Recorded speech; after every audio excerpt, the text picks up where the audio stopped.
Ассалаумағалейкум ағайын. Америкадағы жігіт арнасына қош келдіңіздер. Бүгінгі тақырып қазақтың санын көбейту. Әрбір елдің санын көбейтудің екі жолы бар. Елдің саны деп не есептелінеді? Тірі адамдардың саны ғой енді. Тірі адамдар кішкентай балалардан тұрады және үлкен адамдардан тұрады. Біз енді анау қиялдаған еркектер биыл қазіргі қазақтар тоқал аламыз деп көбейтеміз деп не қылады. Кейбір қазаққа елдері де айтады соны. Бірақ іске келгенде ешкім жасай алмайды оны. Күйеуіне ешкім тоқал алып бере алмайды. Өйткені қызғаныш деген бар, тағы басқа. Ол екі талай әркім қолынан келе береді екен. Бақуат тұру керек ер адам. Бірнеше әйел алып, көп балалы болу үшін. Енді жалпы орта жас, одан кейін жасы келген қазақтың санын көбейтудің өзі бір үлкен мәселе деп ойлаймын. Сол себептен осы тақырыпта әңгіме қылайық. Яғни бар қазақтың санын көбейту үшін еш болмаса өлім тоқтату керек, өлімдерді. Сонымен үлкен, яғни кісілердің өмірін сақтау үшін амал жасау керек деп ойлаймын. Себебі әлме сақтан бері қарай біздің өміріміз көшпенді өмір, көшпенділердің өмірі болды, малшы халық болдық. Сол себептен көбінесе мындай ақ тамақ, ет тамақ басым болады бізде. Біз андай егіндерге әрбір қазақтың қолы жете бермеген. Сол себептен сол диета туралы айтайын деген. Сол жаңа мен айтқандай, малшы ел болғаннан кейін, біз мал шаруашылықпен көп айналысқаннан кейін астық дақылдарға, көкөністерге, жемістерге көп көңіл бөлмеген халықпыз ғой. Әрине Совет өкіметі болғаннан кейін бері қарай әртүрлі азық-түлік мәселесі шешілгеннен кейін қазақтар қазір бәрін жей бастады. Бірақ бәрібір сонда да көбінесе көңіл майлы заттарға ауысып кете береді бізде. Ет болсын, май болсын, жаңағыдай сорпа дейміз, қамыр тамақ дейміз. Одан кейін сүттің өзі де майлы болады, айран болсын, ол да майлы болады. Тек қымыз ғана жақсы нәрсе, оны айтпай-ақ қояйық. Жалпы әр нәрсені жеу керек қой, бірақ қазақтың, яғни әсіресе күнде тамақтанып жүрген заттары, мысалы үшін көбінесе майлы болады да, зиян. Егер адам қара жұмыс істеп, жаңағыдай кәдімгідей терлеп, тепшіп күнде сонда жұмыс жасап жатса да, сол майлы заттарды орташа жеу керек, көп жемеу керек. Ал біз әсіресе қалада болмаса қара жұмыс істемейді адамдар, ондай ауыр тамақ жеудің, көп мөлшерінде жеудің қажеті жоқ деп ойлаймын. Ол бір. Одан кейін біз қара шай ішіп үйренгенбіз. Қара шай деген не? Қара шай байқасаңыз, не үшін қара? Күйген ғой ол. Кәдімгі шай ол көк шөп болып шығады, соны жинаған кезде ол көк шай бола қалады, көк шай болып бола қалады. Одан кейін ол көк шайды қуырады. Қуырғаннан кейін кәдімгі біз күнделікті жақсы көретін қазақтың қара шайы, сүт қосып ішеміз. Сол қара шайдың өзі де қанша денсаулыққа зиян. Сіз сүтсіз құйған кезде, сүтпен құйсаңыз да мысалы, пиалайдың ішінде ыс қалады ғой, сол ыс, дәл сондай ыс біздің ішімізде де асқазанымызда қалады. Шықпайды, ол кетпейді.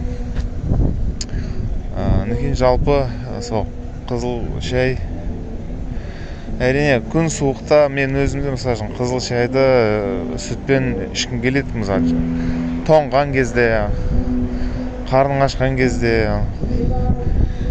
Көбінесе біз көк шай ішеміз үй ішімізбен, басымыз, өйткені отбасымызбен бірге. Себебі не бар ғой, көк шайдың ішінде де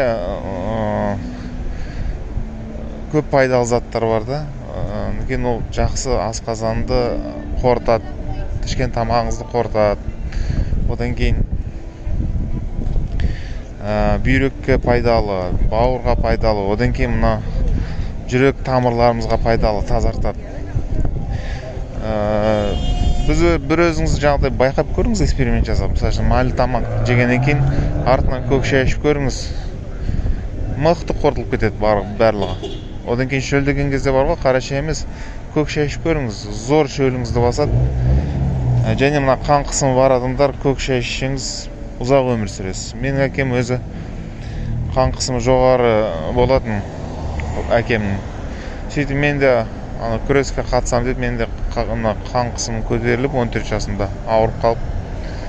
Сонда әкем айтқан, балам, көк шай. Ол кезде көк шай таптырмайтын зат еді. Өзбекстаннан 95-ші, 110-ші сорт сол шайларды алғызып, өзі ішетін, жүрген жерінде өзімен бірге алып жүретін соны. Сөйтіп маған үйреткен, балам, мен ішіп жүрген шайдан іш, сонда сенің қан қысымың төмен түседі деген. Сол 14-15 жасымнан бастап көк шайға көшіп кеттім да, міне содан Құдайға шүкір әлі өлген жоқпыз, әйтпесе Құдай біледі. Ана-мана болып кетермек. Қан қысым деген жаман ғой. Сол міне ең бастысы бөлек айтып кететін нәрсе, міне қазағым жарайды, сол ішіп жүрген тамақтан былай айтқанда басқа тамаққа ауыспаймыз. Сол ішіп жүрген тамақ ішіп жүреміз майлы деп айтсаңыздар, түнде ішеміз деп айтсаңыздар, жарайды. Еш болмаса сол тамақпен көк шайға көшу керек. Бүкіл қазаққа бар ғой. Біріншіден ол тамақты қорытады, екіншіден тазартады, ішкі құрылыстың барлығын, қан қысымын төмен түсіреді. Әрине мына қан қысымы төмен кісілер көк шайды ішпеу керек. Олар енді қара шай ішіп амалдап жүреді. Бірақ адамның көбісі көк шайды көтере алады деп ойлаймын. Сол көк шайды ішіп үйреніңіздер. Негізі көк шайдың қасиеті ол қан қысымды да орнына түсіреді. Кейбіреулер айтады, мысалы үшін қан қысымы төмен адамдар ішкеннен кейін қан қысымы түсіп біртүрлі болып қалады да, батпай қалады. Бірақ кейбіреулер айтады, қан қысым төмен болса да сәл көтеріп қояды, орнына түсіреді дейді. Ал қан қысымы былай айтқанда жоғары болып тұрған, қан қысымы жоғары адамдарға да ол пайдалы, төмен түсіреді, ол міндетті түрде, өз тәжірибемен өткізген. Яғни орта буынға түсіреді дейді. Сол енді көк шай деп жаңағыдай демонстрацияға шығу керек па, маған не істеу керек? Қазақтың көңілін аудару үшін көк шай ішіп үйрену керек қазақтар. Міне сонда біраз жыл қосады өміріне деп ойлаймын. Әсіресе жас келген кезде тек көк шаймен жүру керек қой. Себебі адам жас келген сайын салмақ қосады адам, салмақ қосқаннан кейін қан қысым көтеріледі, жүрекке ауыр болады. Ал көк шай мықты тазартады іш құрылыстың барлығын. Сіз байқаңыз, мысалы Қытайлар тек көк шай ішеді, қара шай ішпейді. Екінші мәселе, еш болмаса сол сағат кешкі 8-ден ары қарай тамақ ішпеуге тырысу керек қой. Енді 7-ден кейін ары қарай ішпесеңіз тіпті батырсыз. Мен Қытайда болған кезде қонаққа барып қыдырып барғанбыз. Сонда Қытайлар былай дейді, біз таңертең кәдімгідей түскі тамақ ішкенде ыстық тамақ ішіп аламыз дейді, сағат 9-дарда дейді. Одан кейін түсте ішіп аламыз дейді, жақсылап. Одан кейін кешке тамақ тек шаймен сөйтіп ұйықтауға, былай айтқанда түнеуге барады екен. Сол мына таңертең, одан кейін түсте былай айтқанда құнарлы тамақ жесеңіздер болады. Ал түсті қайта кешке қарай ары қарай тек қана сол жеңіл-желпі шай суменен амалдау керек қой, жемістермен көкөністермен дегендей. Мінекей мына астық дақыл деген бар. Астық дақыл, яғни астық дақылдар дейді, бидай, гречка, одан кейін тары, сулы деген сияқты дақылдар. Сол нәрсені аз жейміз ғой. Орыстар айтады ғой, каша деп. Не каша аз жедің бе дейді. Шын мәнінде каша жемеген адам энергиясы аз болады екен. Соны біз мына қазір оразамыз ғой, мына ораза ұстағаннан кейін режим бұзылып кетті. Әйтпесе біз таңертең соған үйрендік. Суға ешқандай тұзы жоқ, қанты жоқ, сүті жоқ, тек қара суға сол дақылдарды пісіреміз де, бидай болсын, тары болсын, гречка болсын, соны таңертең жеп аламыз. Ішіне алма тураймыз жаңағыдай. Жаз болса андай жидектерді қосамыз арасына. Сөйтіп ішіп жеп аламыз. Одан кейін мен жақында, мінекей біз нанды да көп жейміз. Негізі нанды да көп жемеу керек, себебі адамның энергиясын алады, күш қуатын алады, жігеріңізді алады. Ана Қанат Ислам дейтін боксшы бар ғой, аты шыққан. Сол кісімен кездескенде айтқан, мен нан жемеймін дейді, ол күшімді алып қояды дейді. Сол тек қана сол астық дақылдарды пісіріп жеймін дейді да. Тура мен айтқанымды айтып жатыр да. Нан жаман, адамның несін, жігерін алып тастайды, жүк күшін алып қояды дейді да. Кейін күшін қалмайды дейді. Ол рас. Мінекей, егер осы режимді сақтайтын болса, біздің қазақтың үлкен кісілері, орта жастағы, жасы келгендер, сонда сәл ұзағырақ өмір сүреміз. 80-ге дейін барамыз, құда қаласа. Мүмкін 90-ға дейін барамыз. Сөйтіп қазақтың саны көбейеді. Көбейгенде енді көбеймесе азаймайды. Мына жақтан жас өспірімдер көбейіп келе жатса, ал мына жақтан не ішіп, не жегенін білетін қазақ өзіне қарап жаңағыдай сақтанса, онда үлкен кісілер бұл дүниеден кетпейді де ерте. Сөйтіп санымыз өзімен өзі көбейеді. Сол ағайын, мінекей, осы идеяларды таратыңыздар, өздеріңіз пайдаланыңыздар, туысқандарыңызға, әке-шешелеріңізге айтыңыздар. Сол өз отбасыларыңызға пайдаланыңыздар бұны. Үлкен мәселе бұл. Енді режим қандай болу керек деп сұрасаңыз, мен былай деп айтайын. Таңертең сағат 6:30 мен 8-дің арасында сол мына астық дақылдарды суға пісіріп жеп аласыздар. Арасына алма қосып па, бір жидектерді қоссаңыз болады.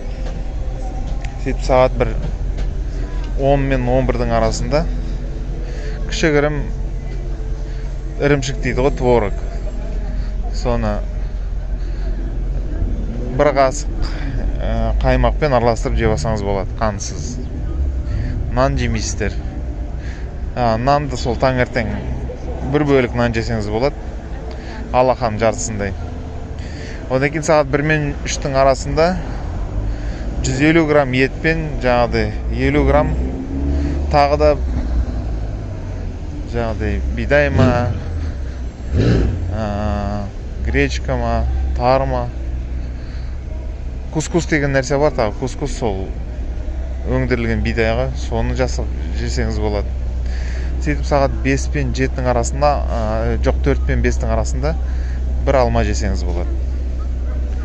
Ал кешке қарай сол 7 мен 8-дің арасында бір алақан жартысында бір кесек ет жеп, піскен көкөністер жесеңіз болады. Мысалы үшін 40 қабат капуста дейді ғой, 40 қабат деп есімде қалған. Капуста бар ғой, орысша сөз капуста, қазақша 40 қабат. Ол 40 қабатты пісіріп жеңіз. Сөйтіп күніне кем дегенде 1,2-1,5 литр су ішу керек, кәдімгі су. Шай таңертең бірақ пиала шай ішеді негізі. Ал түсте түс қайта шай ішпеу керек. Ыстық су ішесіз. Мұны осылай бір ай жаңағыдай жүрсеңіз, мен осы диетамен жүргем 1-2 ай. 9 кило тастағам. бұл енді салмақ тастау үшін айтып отырмын ғой сізге режим. Ал кейін салмақ тастағаннан кейін сол әрбір 3 мезгіл тамақ ішсеңіз, сол кезде бір пиала шай ішсеңіз, сол жетеді. Бұдан артық кейін бірақ аптасына бір рет кәдімгідей диета ұстамай ет жеп аласыз. Қуырдақ, шашлык, не жегіңіз келеді, бәрін жеп алыңыз. Аптасына бір рет жексенбі күні нанды тойғанша бір күн сондай бір. Былай айтқанда бұрынғыдай ешнәрсеге ай-шайға қарамай кәдімгідей ұрып аласыз барлығын. Аптасына бір рет. Оны алдамшы тамақ деп атайды, cheat meal дейді ағылшынша. Сөйтіп аптасына бір рет былай айтқанда зиянды нәрсенің бәрін жеп алсаңыз, кейін бір аптаға тағы күшіңіз жетеді сонда диета ұстауға. Сөйтіп әп-әдемі, апарық, әп-әдемі адам болып шыға келесіз. Жап-жас теріңіз де кәдімгідей тазарып, теріңіз де жаңағыдай жасарып қалады. Сол ағайын. Қазақтың санын көбейту тек тоқал емес, осы кәдімгідей үлкен адамдарды өмірін ұзақ қылу, ол да бір үлкен мәселе. Онан кейін демалып жатқан ауаңызға байланысты да көп нәрсе бар. Мысалы, Алматыда тұрып жатқан адамдарға егер бала шағасын мектепте оқытам демесе, болмаса институтта оқытам демесе, Алматыдан көшу керек деп ойлаймын. Себебі Алматының ауасы бітті, өлді. Астанаға көшу керек ешмаса, бірақ Астанада да жазда 1-2 ай жел жоқ болған кезде кәдімгі сондай ауасы нашар болып қалады дейді. Бірақ сонда да ауасы, Астананың ауасы әлде қайда жақсы. Ал егер Астанада қажет қылмасаңыз, Талдықорған жақсы дейді. Бірақ Талдықорған жаман жері Алматы сияқты биіктеу жерде тұрады да, қан қысымға жаман. Сол ал қазақтар денсаулықтарыңызға қараңыздар. Денсаулығыңызға қарайық. Одан кейін жалпы елге кішкентай балаларды керек қой, әрине көп болған жақсы жастардың, бірақ олардың ақылы жоқ, білімі жоқ. Сол себептен мынандай үлкен кісілердің арамызда ұзақ жүрген жақсы, олар алған білімін, көргенін бізге айтып отырады, бөлісіп отырады. Қоғамға, яғни пайдасы өте көп. Сол себептен әрине болашаққа ұрпақтардың көп болған жақсы, жас ұрпақтардың былай айтқанда көбейіп, балаларымыз көбейіп, былай айтқанда басқа бас қосылып дегендей. Ал олардың бірақ қоғамнан тек қана алатын болмаса беретіні жоқ олардың. Санынан басқа да болашақта. Ал осы кәдімгі үлкен кісілер қоғам қылып отыратын үлкен кісілер ғой. Сол себептен солардың өмір жасы ұзақ болған қоғамға жақсы. Олар жұмыс жасайды, байлық алып келеді елге, білім береді. Былай айтқанға қоғамға мысалы үшін үлкен кісілерден алатын өте көп. Ауыл адамдар уақытысында жас кезінде алып болған қоғамнан керекті нәрселерін. Енді өздері пайдасын тигізе алатын адамдар да. Ісімен болмаса, жұмысымен болмаса, еңбегімен болмаса, ақылымен, білімімен де. Сол себептен қазақтың көбеюі, қазақтың өмір жасы ұзақ болса, соған байланысты деп ойлаймын. Ал арнамда қалыңыздар, сау саламат болыңыздар.